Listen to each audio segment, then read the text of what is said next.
అమ్మకి చాలా ఇష్టం గార్డెన్. నేనే చెట్ల పిచ్చి అనుకుంటే అమ్మ ఇంకా పెద్ద పిచ్చి. నాకు బాగా సరిపోతుంది. అమ్మ నుంచే నాకు వచ్చిండేది ఈ చెట్ల పిచ్చి. చాలా ఇష్టం తనకు కూడా. కష్టం కూడా అట్లే చేస్తుంది. అసలు ఇన్ని రోజులు 10 days తోటలో ఉండి వచ్చింది. అక్కడంతా చేయించి వచ్చింది. ఇక్కడ దొండకాయలు వస్తుంది. మొన్న కోసం అప్పుడు ఎన్ని ఉన్నాయి వీడియోలో చూపించింది కాక మళ్ళీ ఒక 2 times కోసాను నేను. అయినా కూడా ఎన్ని ఉన్నాయి చూడండి. నీళ్ళలో వేయడం వల్ల ఇంక ఇది అసలు నాన్ స్టాప్ వస్తూనే ఉంటుంది. గుత్తులు గుత్తులు ఉంటాయి ఇవి, పెద్ద పెద్దవి దొండ.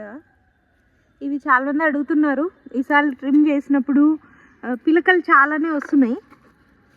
చూపిస్తాను పిలకలు. ఇక్కడ ఉన్నాయి చూడండి. ఇవన్నీ నెమ్మదిగా తీసి వెర్లతో తర్వాత నెక్స్ట్ మంత్ పెడతాను. ఈ మంత్ వచ్చి డబల్ లిల్లీ ఇస్తున్నా. ఈ మంత్ సీడ్స్ ఆర్డర్ పెట్టుకున్న వాళ్ళకి డబల్ లిల్లీ